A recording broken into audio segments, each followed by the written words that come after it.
So here's the deal. I have the function requirements. I'm just gonna start it. As you can see, the first sequence is gonna module.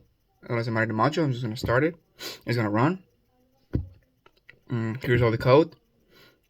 And the first sequence can be stopped and restarted while using the panel manage stop and search button. Because it's working. Then the run light, everything can be stopped. The light's on. The field light will be energized while the box is filling. That means I'm gonna wait for the box to go to the switches. As you can see, the bulb is filling up the box, and now once the box is full, it's just gonna continue and remain, and the box has been moved clear of the proximity sensor. Is gonna turn off. It turned off, and now I just gotta wait. Right now I was in mode B, but I'm just gonna show you how it's gonna be in mode A. Yes. So mode A, stat is gonna go in and continue automatically. Just show you, because I show you mode B before, so let me give me a second. So this is mode A right now. It fills up, the lights are on, then it's gonna be show full, and when it stops moving from the sensor, it's gonna turn off. And now I'm gonna show you with mode B, which is gonna be all the same logic, but instead of going right away after the box is full, it's gonna wait until a user like me presses the start button again. So the motor is gonna be turned off until I say otherwise. Everything else is pretty much the same thing, the same logic, just that one thing for the motor. And also, I should not have to be clicking the start button or stop button to keep it going. It has to keep going with the latch logic. As you can see, it's stopped, it's halted, so I'm gonna press the button to keep it going again. There you go, that's mode B. And now we're just gonna go in mode C, which mode C is the... Hold on, let me explain you. Wait for it. And now, yeah, mode C is just gonna act as a bypass. That means the box is just gonna go through the sensors, through the bulb, and would not do anything. It's gonna go through without anything filling up. So pretty much everything. The only thing that's gonna be trouble lead is like showing that the start and stop button are what's controlling the thing. So I'd stop it. You can see I'd stop it. Everything stops. I keep running. It keeps running.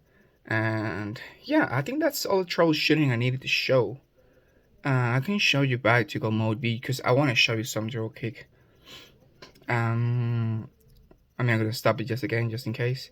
I just want to show you it works everywhere at the end or at the beginning of every mode. The stop button does its job, and the start button restarts it again without any trouble.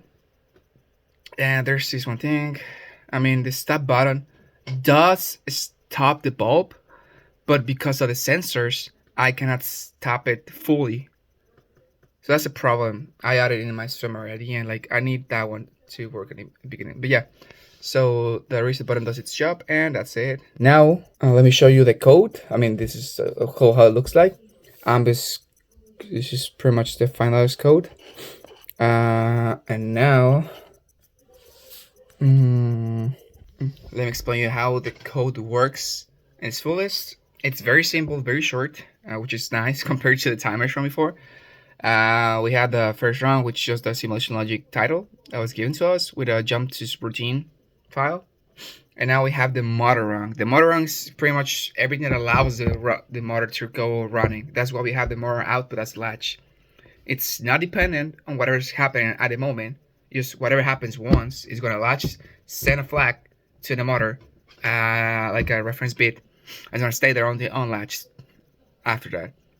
So we have the three modes. Mode A, it's the one in the middle.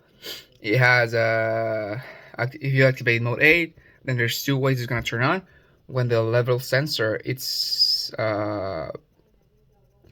pretty much on fill, because remember motor A just keeps going after it's full or after the start button is pressed.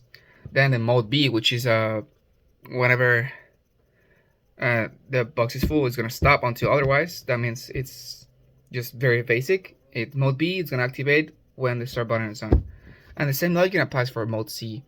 This is kind of redundant in a way, but I think it's good practice to show it how it works. And then motor off and run like run. This run just turns off the motor and the run light, and turns off the motor and also manages the run light. So as you can see in the first part, I used the stop button for stopping up the motor because that's what you want. And also the motor can be stopped when either mode A or B are running. That's why I put a XIO for C, because XIO is the only time it's not gonna stop with the sensors. So if it's not on, that means it's gonna be able to go through and stop. And of course, it's gonna stop when the sensor is XIO and the proximity squeeze is activated. And the run light's pretty simple actually. You're gonna latch it when the start button is pressed, and it's gonna unlatch when the stop button is pressed. So there's not much to it to run light. And then explain the last part of the last two rungs. I think this code was pretty simple and straightforward, like pretty short, so it's fine. This is the fill light and bulb rung. The bulb and the light have the same logic, to be fair. So once the fill light's on, the bulb's gonna be on. If the bulb stops filling the box, it's gonna stop shining the fill light, because whether it's gonna be say like it's stopped by the stop button, or it's gonna show that it's already full. So either way, it's gonna stop. That's why it has the same logic as a bulb output. And as you can see, they don't follow flags or latches because they fully depend on a constant sending information from the sensors. So there's a lot of into it. First of all, if the press button isn't pressed, if it's pressed, that means that's why we had the XIO. If it's pressed, it's gonna stop right away. Which doesn't do anything that much, because I told you we cannot do much with the sensors because I keep sending information constantly. But at least if it's pressed, it's gonna be off for the time being.